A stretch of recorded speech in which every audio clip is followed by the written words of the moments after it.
안녕하세요. 작가와 문학에 대해 소개하는 써니즈입니다. 유익하시다면 구독과 좋아요 눌러주세요.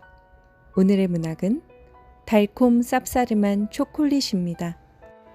막내딸은 독신으로 남아 어머니가 죽을 때까지 돌봐야 한다는 가족 전통을 고집하는 마마 엘레나 때문에 티타와 페드로는 사랑을 이루지 못한 채 서로 안타깝게 지켜봅니다.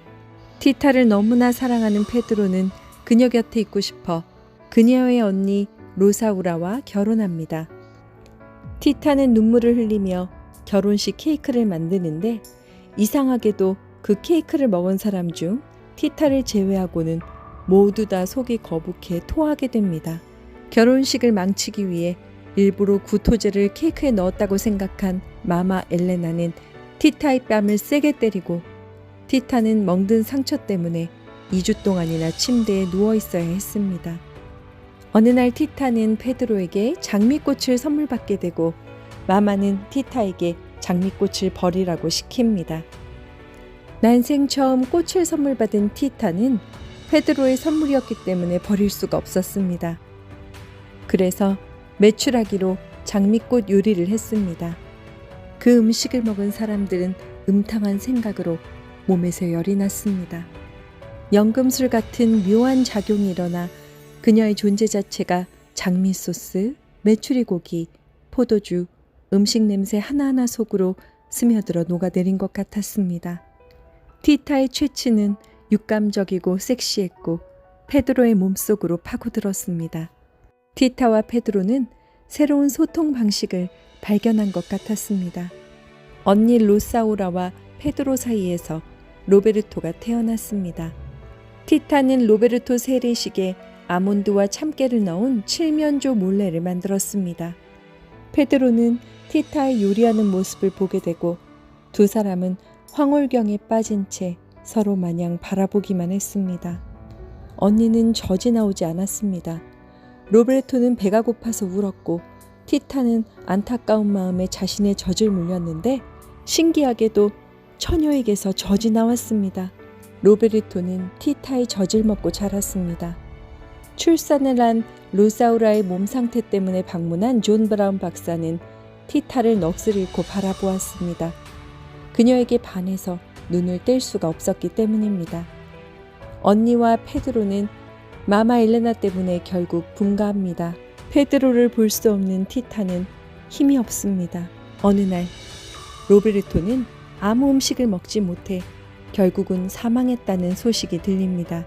화가 난 티타는 마마 엘레나에게 대들게 되고 마마 엘레나는 티타의 얼굴을 때립니다. 그리고 벌로 비둘기장에 갇히게 됩니다. 존 브라운 박사가 와서 티타를 자신의 집으로 데려갑니다. 존은 믿음직스럽고 사랑스러운 손길로 티타의 옷을 벗기고 그녀를 씻겨줍니다. 존의 배려로 티타는 몸도 마음도 치유됩니다. 티타가 집을 비운 사이 도둑대가 집에 들고 마마 엘레나는 몸을 다치게 됩니다.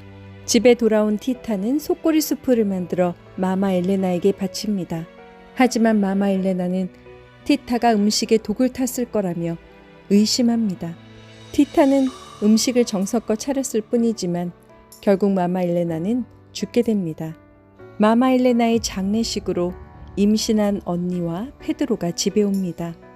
페드로는 존의 존재를 알게 되고 티타에게 존과 결혼하지 말라고 얘기합니다. 존은 티타와 결혼하기 위해 준비하러 잠시 떠납니다. 그 사이 페드로의 눈빛이 너무 강렬해서 어둠 속에서도 쉽게 알아볼 수가 있었습니다. 마치 풀숲 사이 숨어있는 이슬 두 방울이 아침 햇살을 받아 영롱하게 빛나는 것 같았습니다. 페드로는 티타에게 다가와 램프에 불을 끄고 침대로 티타를 끌고 가 그녀 위로 몸을 던졌습니다. 9월, 티타는 초콜릿과 주연절 빵을 만들었습니다.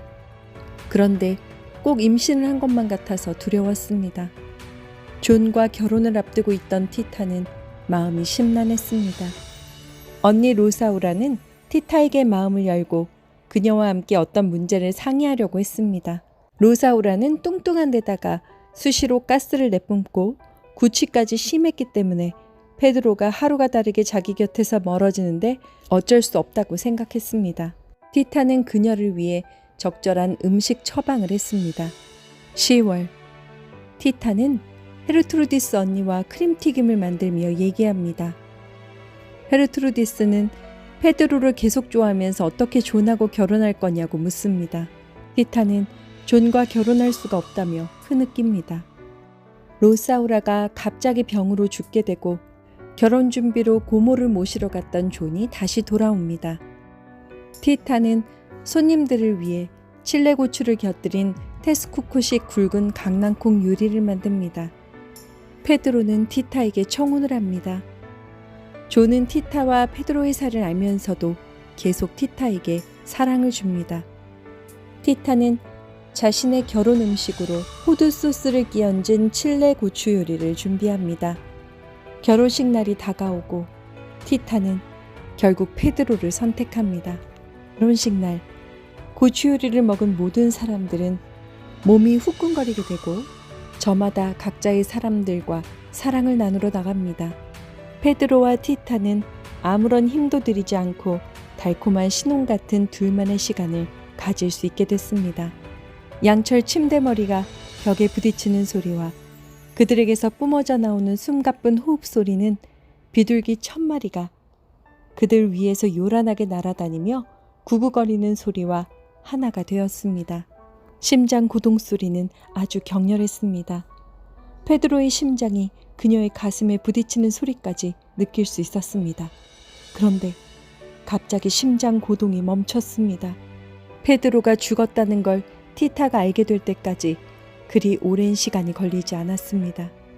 티타는 성냥을 한 개비씩 씹으며 두 눈을 꼭 감고 페드로와 함께했던 가장 격렬한 순간을 떠올리려고 했습니다.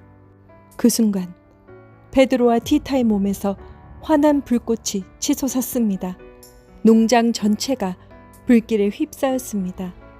불꽃놀이는 일주일이나 지속됐습니다.